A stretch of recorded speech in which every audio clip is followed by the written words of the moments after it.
BJP. മുൻ സംസ്ഥാന അധ്യക്ഷൻ കെ. സുരേന്ദ്രൻ റിപ്പോർട്ടറിനൊപ്പം ചേരുന്നു. നിയമസഭാ തെരഞ്ഞെടുപ്പിൻ്റെ ഒരുക്കങ്ങളിലേക്ക് എല്ലാ രാഷ്ട്രീയ പാർട്ടികളും പോവുകയാണ്. ഈ തവണ ബി.ജെ.പിക്ക് ചരിത്രത്തിലില്ലാത്ത ഒരു നേട്ടം അത് തിരുവനന്തപുരത്ത് ഉണ്ടായിരിക്കുന്നു. തിരുവനന്തപുരം കോർപ്പറേഷനിൽ വിജയിക്കാൻ സാധിച്ചു.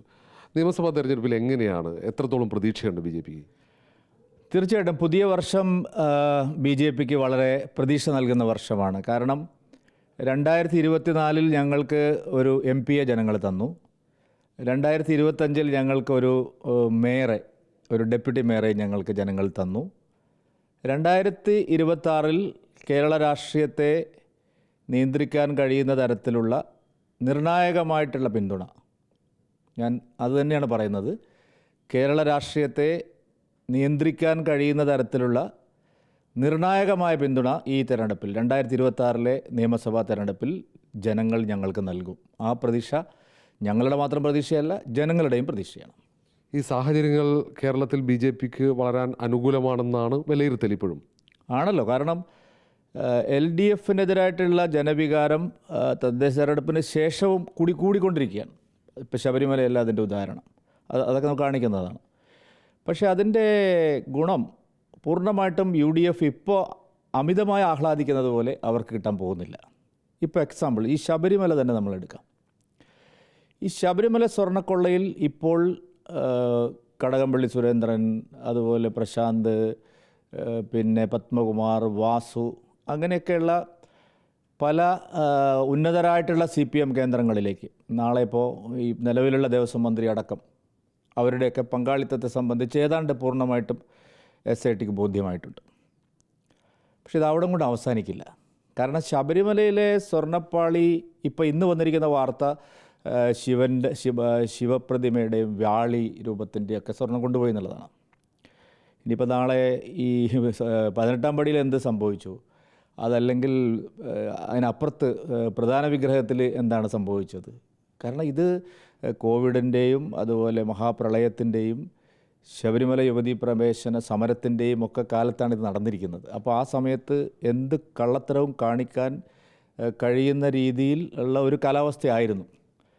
പക്ഷേ ഇപ്പോൾ പറഞ്ഞ് ഇത് അവസാനം പോകുന്നത് ഇതിനെ ശരിക്കുള്ള സ്വർണത്തിൻ്റെ വിലയല്ല. അപ്പോൾ ശബരിമലയിലെ മുഴുവൻ സ്വർണ്ണം എടുത്താലും കിട്ടുന്നതിനേക്കാൾ അധികം വില ശബരിമല എന്ന് പറയുന്ന ഒരു ക്ഷേത്രത്തിൻ്റെ അമൂല്യമായ വസ്തുക്കൾക്കുള്ള, അതാണ് ഈ ആഗോള വിഗ്രഹ മാർക്കറ്റിൽ. അത് വരുമ്പോൾ ഉണ്ണികൃഷ്ണൻ പോറ്റി എന്തിന് സോണിയാഗാന്ധിയെ കണ്ടു? ആരാണ്? അടൂർ പ്രകാശാണോ, അതല്ലെങ്കിൽ അതിന് മുകളിലുള്ള ആളാണോ? ഇതൊക്കെ പ്രധാനപ്പെട്ട ചോദ്യങ്ങളായിട്ട് വരും. ഈ പറഞ്ഞ വിഷയത്തിൽ നേരത്തെയും 1-2 സംഭവങ്ങൾ ഇന്ത്യയിൽ ഉണ്ടായിട്ടുണ്ട്. അന്താരാഷ്ട്ര വിഗ്രഹ മോഷ്ടാക്കൾ പലരും UPA ഭരണകാലത്ത് സുപ്രധാനമായ പദവികളിലിരുന്ന പലരെയും നേരത്തെ പോയി കണ്ടതിൻ്റെ വിവരങ്ങളുമുണ്ട്. ഇപ്പോൾ വ്യവസായി രമേശ് ചെന്നിത്തലയോട് ചില കാര്യങ്ങൾ പറഞ്ഞല്ലോ, അതിൽ നിന്നാണ് മണിയിലേക്കും ബാക്കി ഇപ്പോഴത്തെ കുപ്രസിദ്ധരായിട്ടുള്ള മോഷ്ടാക്കളിലേക്കൊക്കെ അത് പോകുന്നത്. പക്ഷേ നിങ്ങളാരും ശ്രദ്ധിച്ചോ എന്ന് എനിക്കറിയില്ല, സോണിയാഗാന്ധിയെ ഉണ്ണികൃഷ്ണൻ പോറ്റി പോയി കണ്ടതിന് ശേഷം ബഹുമാനപ്പെട്ട മുൻ പ്രതിപക്ഷ നേതാവ് രമേശ് ചെന്നിത്തല അടക്കം ഇപ്പോൾ ഒന്ന് താഴോട്ട് പോയിരിക്കുകയാണ്. കഴിഞ്ഞ ദിവസം ഒരു ചർച്ചയിൽ അദ്ദേഹം പറഞ്ഞു, SITയെ ഞാൻ സംശയിക്കുന്നില്ല. പ്രതിപക്ഷ നേതാവ്, നിലവിലെ പ്രതിപക്ഷ നേതാവിൻ്റെയും സ്വരത്തിൽ ചെറിയ മാറ്റം വന്നിരിക്കുന്നു. ഞങ്ങൾ ഉറപ്പിച്ചു പറയുന്നു, ശബരിമലയിലെ സ്വർണ്ണക്കൊള്ളയിൽ അവസാനം കാര്യങ്ങളെല്ലാം തെളിഞ്ഞു വരുമ്പോൾ LDFനെ പോലെ UDFനും പരിക്ക് പറ്റുമെന്നുള്ള കാര്യത്തിൽ സംശയമില്ല. കാരണം ഇത് തുടർച്ചയായിട്ട് കഴിഞ്ഞ 30-35 വർഷമായി നടക്കുന്ന ഒരു അഴിമതിയാണ്. ഇപ്പോൾ നടന്നിരിക്കുന്നത് അതിഭയാനകമായിട്ടുള്ള വിഗ്രഹമടക്കം, അല്ലെങ്കിൽ പിന്നെ ദ്വാരപാലക ശില്പങ്ങളടക്കമൊക്കെ പോകണം. പക്ഷേ ശബരിമലയിലെ മൊത്തത്തിലുള്ള ദേവസ്വം കൊള്ള നോക്കിയാൽ UDFനും കൈ കഴുകി അത്ര എളുപ്പത്തിൽ പോകാൻ കഴിയില്ല. അതുകൊണ്ട് നിയമസഭാ തെരഞ്ഞെടുപ്പ് ആകുമ്പോഴേക്കും ഈ 2 കൂട്ടർക്കും എതിരായിട്ട് സമാനമായ നിലയിലുള്ള വിഷയങ്ങൾ ഉയർന്നു വരിക തന്നെ ചെയ്യും. ഈ സോണിയാഗാന്ധിയുടെ അടുത്ത് ഉണ്ണികൃഷ്ണൻ പോറ്റി എത്തുന്നത് ആൻഡോ ആൻ്റണിയും ഒപ്പം അടൂർ പ്രകാശുമുണ്ട്. അവർ ഒരുമിച്ച് അവിടെ എത്തുകയാണ് ചെയ്യുന്നത്.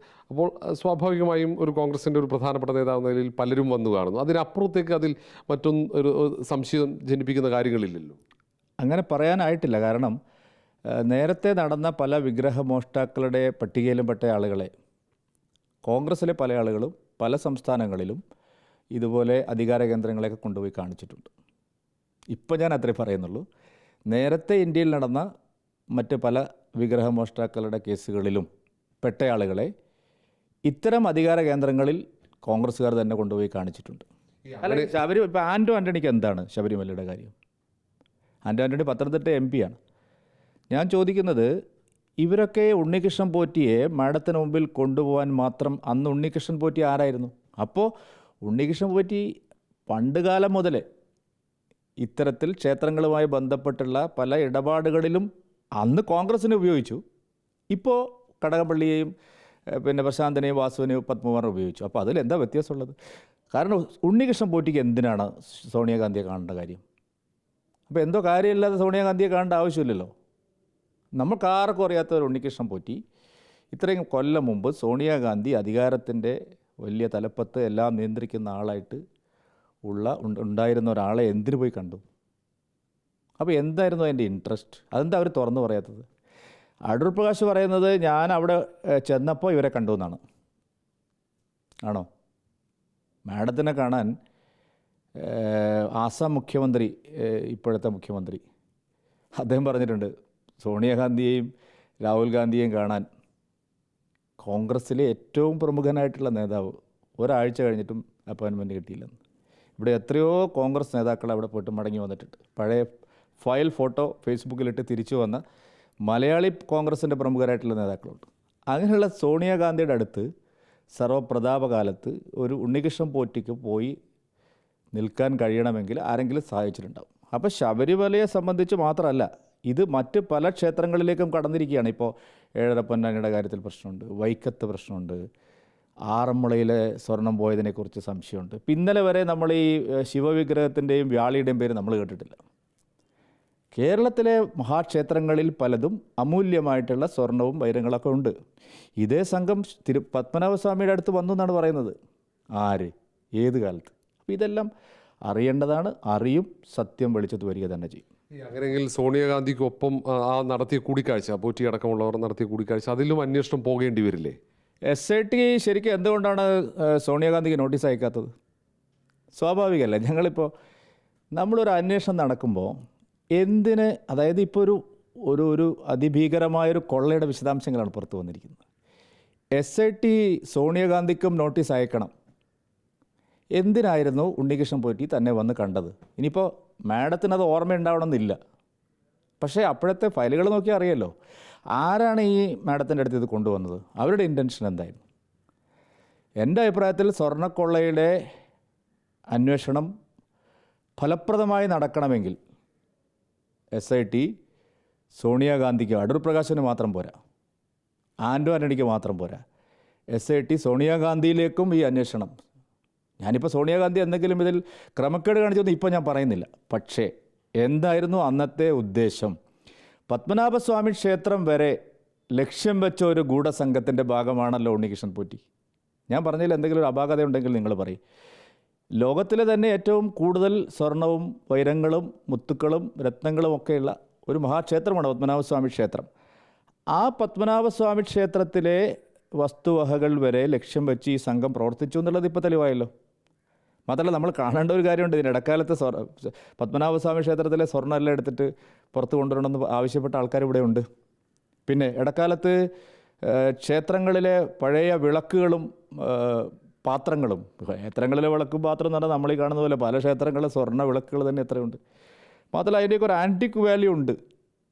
അപ്പോൾ അങ്ങനെയുള്ള ഒരു ഗൂഢസംഘത്തിൽ പ്രവർത്തിച്ചിരുന്ന ഒരാൾ സോണിയാഗാന്ധിയെ എന്തിനു വന്ന് കണ്ടു എന്നുള്ളത് അറ്റ്ലീസ്റ്റ് അവരോട് ചോദിച്ചറിയാനുള്ള ബാധ്യത SITക്ക് ഉണ്ട് എന്ന് തന്നെയാണ് എൻ്റെ അഭിപ്രായം. ഈ SIT ആ തരത്തിലേക്ക് അന്വേഷണം കൊണ്ടുപോകുന്നില്ല. അപ്പോൾ SITയിൽ അവിശ്വാസമുണ്ടോ BJPക്ക്? ഞങ്ങൾ ആദ്യമേ പറഞ്ഞല്ലോ, വലിയ സമ്മർദ്ദം SITക്ക് ഉണ്ട്. ഇപ്പം ഞങ്ങൾ അവിശ്വാസമല്ലല്ലോ, ഹൈക്കോടതി എത്ര തവണ അവിശ്വാസം രേഖപ്പെടുത്തി. പ്രശാന്തിൻ്റെ കാര്യത്തിൽ ഹൈക്കോടതി ചോദിച്ചില്ലേ എന്തുകൊണ്ടാണ് ഉന്നതരിലേക്ക് പോകാത്തതെന്ന് ഹൈക്കോടതി ചോദിച്ചില്ലേ? മിനിഞ്ഞാന്ന് അറസ്റ്റിലായ ദേവസ്വം ബോർഡ് പ്രതിനിധിക്ക് എത്ര നോട്ടീസ് അയച്ചു ഹൈക്കോടതി? അയാൾ വന്നില്ലല്ലോ. ആരുടെ ബലത്തിലാണ്? പിന്നെ പോലീസിലെ പിന്നാമ്പറ രഹസ്യങ്ങൾ അറിയുന്ന എല്ലാവർക്കും അറിയാം ആരൊക്കെയാണ് ഇതിൻ്റെ പിന്നിൽ പ്രവർത്തിക്കുന്നത്. സ്വന്തം കുടുംബത്തിലെ വരെ ആളുകളെ ചോദ്യം ചെയ്യാനുണ്ട് ഇവിടെ. അതുകൊണ്ട് SIT മുഖം രക്ഷിക്കാൻ വേണ്ടിയിട്ട് ചില അറസ്റ്റുകൾ നടത്തുന്നു, അല്ലെങ്കിൽ നിർബന്ധിതമാവുന്നു. SITയിലൊന്നും ഇത് നിൽക്കില്ല. കാരണം ഇതിനൊരു അന്താരാഷ്ട്ര തലത്തിലുള്ള മാനം വരാൻ പോവുകയാണ്. ഞങ്ങൾക്ക് നല്ല വിശ്വാസമുണ്ട് ഇത് CBI തന്നെ ഈ കേസ് ഏറ്റെടുക്കേണ്ടി വരും. കാരണം ഇതിനിപ്പോൾ കേരളത്തിലെ 4 അതിരുകൾക്കുള്ളിൽ നിന്ന് തീരുമാനിക്കാൻ പറ്റുന്ന ഒരു കേസല്ല.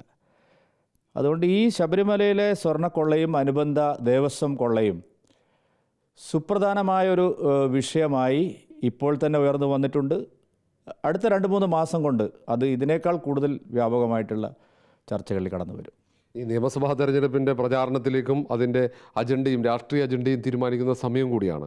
അപ്പം ഈ വരുന്ന മാസങ്ങളിൽ സംസ്ഥാനത്ത് ചർച്ചയാവുന്ന ഏറ്റവും പ്രധാനപ്പെട്ട വിഷയം ശബരിമല സ്വർണ്ണക്കൊള്ളയായിരിക്കും. ശബരിമല സ്വർണ്ണക്കൊള്ള എന്തായാലും അതുമായി ബന്ധപ്പെട്ട വിഷയങ്ങൾ നിയമസഭാ തെരഞ്ഞെടുപ്പ് കഴിഞ്ഞാലും അവസാനിക്കാൻ പോകുന്നില്ല. അതിൽ നിങ്ങൾക്ക് ഒരു സംശയം വേണ്ട. വേറെ വിഷയങ്ങൾ വരും, ഭരണത്തിൻ്റെ പ്രശ്നങ്ങൾ വരും, വിലക്കയറ്റം വരും, അതൊക്കെ വരും. പക്ഷേ ശബരിമലയിലെ സ്വർണ്ണക്കൊള്ള നിയമസഭാ തെരഞ്ഞെടുപ്പ് കഴിഞ്ഞാലും ഇരു മുന്നണികൾക്കും തലവേദനയായി നിൽക്കും എന്നുള്ള കാര്യത്തിൽ എനിക്കെന്തായാലും ഒരു സംശയമില്ല. വിശ്വാസികൾ ഇരു മുന്നണികൾക്കെതിരെയും പ്രതികരിക്കാൻ സാധ്യതയുണ്ടെന്നാണോ? സത്യം മനസ്സിലാവുമ്പോൾ ആളുകൾക്ക് ബോധ്യമാവില്ലേ? കോൺഗ്രസ് ഇതിൻ്റെ മുഴുവൻ ക്രെഡിറ്റും 2019 ലോക്സഭാ തെരഞ്ഞെടുപ്പിൽ കിട്ടിയതുപോലെ തങ്ങൾക്ക് കിട്ടും എന്ന് വിചാരിച്ചാണ് ഇരിക്കുന്നതെങ്കിൽ ആ വഴിക്ക് പോവില്ല എന്ന് തന്നെയാണ് ഒരു രാഷ്ട്രീയം പഠിക്കുന്ന ഒരാളെന്നുള്ള നിലയിൽ എൻ്റെ ഒരു വിശ്വാസം. ഈ ശബരിമല സ്വർണ്ണക്കൊള്ളയ്ക്ക് അപ്പുറത്ത് നടന്ന സ്വർണ്ണക്കടത്ത് അല്ലെങ്കിൽ വിഗ്രഹക്കടത്ത്, അതിലൊക്കെയാണ് BJP മുൻ സംസ്ഥാന അധ്യക്ഷൻ K. സുരേന്ദ്രൻ സംശയം ഉയർത്തുന്നത്. മാത്രവുമല്ല, ഈ സോണിയാഗാന്ധിയുമായി ഉണ്ണികൃഷ്ണൻ പോറ്റി നടത്തിയ കൂടിക്കാഴ്ച, അതിൽ അന്വേഷണം വേണം. SIT സോണിയാഗാന്ധിയിൽ നിന്നും വിശദാംശങ്ങൾ ശേഖരിക്കണമെന്ന ആവശ്യം കൂടി ഉയർത്തുന്നുണ്ട്. ഏതായാലും CBI അന്വേഷണം വരുമെന്ന പ്രതീക്ഷ കൂടി K. സുരേന്ദ്രൻ പങ്കുവയ്ക്കുന്നുണ്ട്. Reporter R. Roshipal, reporter, Thiruvananthapuram.